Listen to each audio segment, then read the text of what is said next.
Hello there. It may get kind of noisy here, but I am about to review Girls Trip. Now, I really like that movie. This is a movie taking place in New Orleans, current setting, and it is about friendships, male, female, all women. Now, it just happens to be all African American women, but guess what? It's for everybody. And I think that, just excuse me, I am multitasking because I posted 2 before, and guess what? They did not go through, so I'm gonna try it here. I'm at a function, but I wanted to get this out because my daughter Tiffany Nicole of Tiffany Nicole Loves, she posted hers and we were supposed to post it at the same time. Well, anyway, Malcom D, who directed this film, has been directing since he's about 12 years old. He was born in New York, and his birthday is what, January, I think, January 1970. Pretty much the same time Queen Latifah, Regina Hall, born in 1970, Jada, 1971, and the youngest of the crew is Tiffany Haddish, who was born in 1979. She's a stand-up comedian, and she brings laughter throughout that whole movie. Now, this setting in New Orleans, 2017, is something where these friends have drifted apart, and they needed to get together, almost like we do. We do a lot of the Facebook and 1,000 friends, but I know we have a core set of friends. I've lost most of my friends that I've known through high school, known since I moved out to California since 1974, and I feel very, very, very sorry that I did not keep in contact. Now let's get to the movie. What we're talking about here is 4 women who've gone their separate ways. They were college roommates, and they all led different lives. Queen Latifah is Sasha, is the gossip columnist. Then you have Jada Pinkett, who is Lisa, I believe, and she's the mom. Used to be the wild thing, but settled down in the mom. I know some of us can relate to that. Then we have Dina. Dina is Dina, and probably got wilder as she got older. And I believe under all of that, she was the wisest of the crew. Don't let that comedy and that silliness fool you. And then we have Regina Hall, I forgot, Ryan. She's Ryan.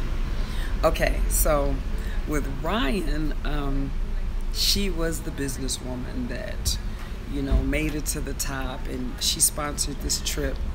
Like, she's like my Tiffany, who is that coordinator, and when she comes into town, she can make a party out of anything. I have 3 daughters and a son, and I can kind of relate, and they all have wonderful husbands. Now, this is for men too. I think men can get a message, number 1, about learning women or what they like, about when they cheat, how that karma be coming back to them, like in Fences. Sometimes that karma is a bee, and you have to really, really, really watch, because you reap what you sow. Now, what I get out of this as a 65-year-old, and my daughters are the age of the girls in this clip, is I went through this both ways.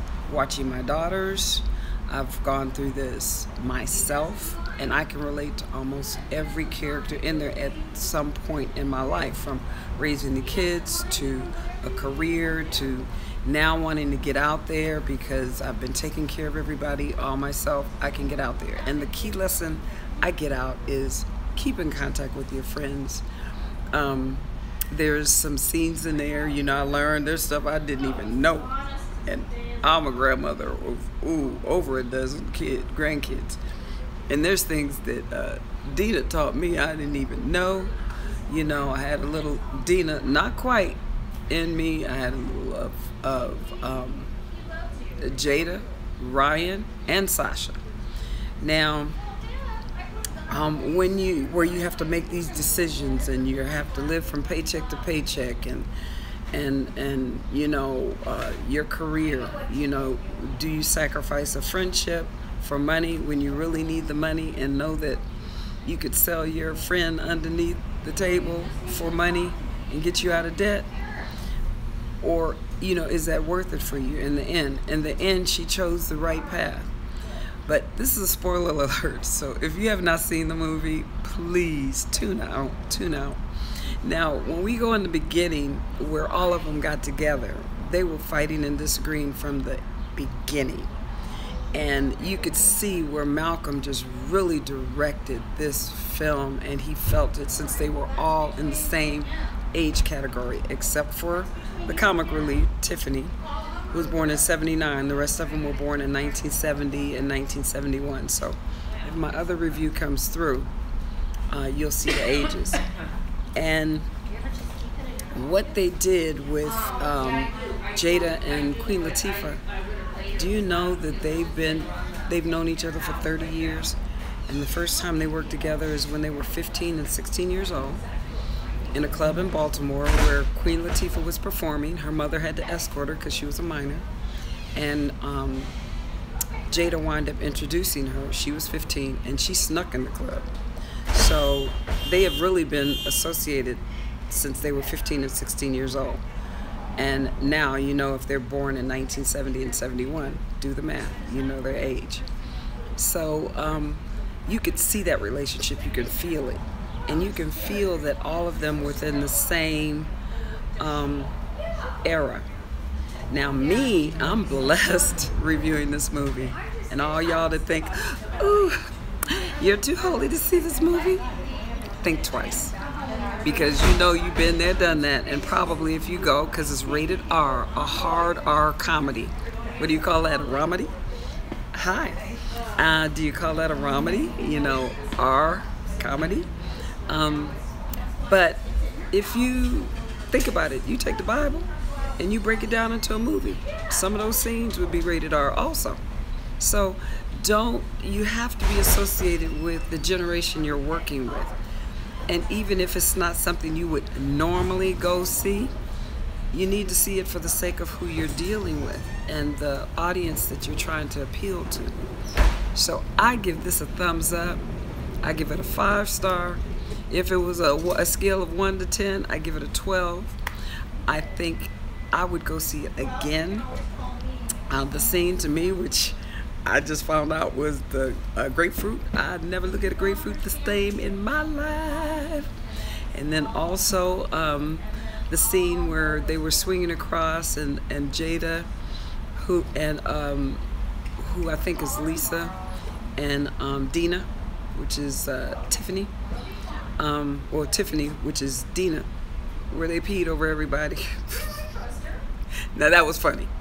I think he put that in there. And what I understood, I did some, I saw her on The View, and they say, well, was this improv? Did Tiffany, was this all scripted? She said, they said, was the grapefruit scene scripted? And she says, no, but I did plenty of grapefruits beforehand. And then they also asked if her scenes, most of her scenes, she created them, except for, you know, the grapefruit scene. You know, she just kind of put her little twist on it, like she said. But that was so funny. The one I truly can relate to is the, and I said it on the previous video, so you may get some more videos, but on the previous video, I said where I sacrificed my life raising my kids, working 40 to 50 hours a week as a single parent, and I almost lost my life and my passion, and now I'm getting it back. And with Jada, I saw how that really looks. Sometimes you don't know how it looks until somebody else portrays that. So, you know, loosen up. Those of you who think you're too holy to go see the movie, just ask the Lord to forgive you. Go out and see the movie with some buddies that you haven't seen in a while and laugh. Because you know, laughter as a baby, they laugh and smile about 470 something times a day. When you get older as an adult, after your frontal lobe is done, you laugh about 17. I love it. You need a camera on you doing that. I do. Oh yeah, that's right. Okay. 17 times a day. That's when you start aging. That's when you start getting these wrinkles and gray hairs. But if we laugh like we should when we were infants, that's what it's for, and cry like we have these tear ducts for right here, guess what? We would live longer, because these tear ducts are for a reason, and laughter is for a reason. They are both healing, believe it or not. Tears are healing and laughter is healing. My advice, go see it with your girlfriends, go see it with your adult children. If they're old enough, I do not recommend this at all for any child, even 18, in their teens. If it's teens behind their name, I don't think I would take them. But if they're in their 20s, 25, whatever, and that's your child or grandchild, I would go see it with them. And I would not throw the baby out with the bathwater, because there's some very good messages in this movie. Malcom D, hats off to you. I think he directed Best Man, Vacation or whatever, and some of the things. Just Google him. Just Google him, and you'll see what he's directed. Brilliant piece. No, it's not Hidden Figures. You know, everything is not Hidden Figures. Everything is not, you know, the true documentary. These are real women for all people, and they just happen to be brilliant African American women. But I dare you to go and see this movie with your head. Like Tiffany said, she gonna go see it again with her girlfriends. I dare you to go see it, you know, period, with oh, that sun was getting me. I dare you. I dare you. I not dare you. I challenge you to open up your mind, open up your heart, and go see this movie. What is it? There's my Africa here. See, I get so sidetracked. Go see the movie Girls Trip. It is a trip, and you will love it. And if you don't laugh hard, check your pulse. So signing out, Tiffany Nicole Loves. I love you. And you see, it's hard. Like they say, it's hard out here being a pimp. It's hard out here being a woman. It's hard out here being a mama. And it's hard out here being a friend. So, anyway, enjoy and laugh like this every day.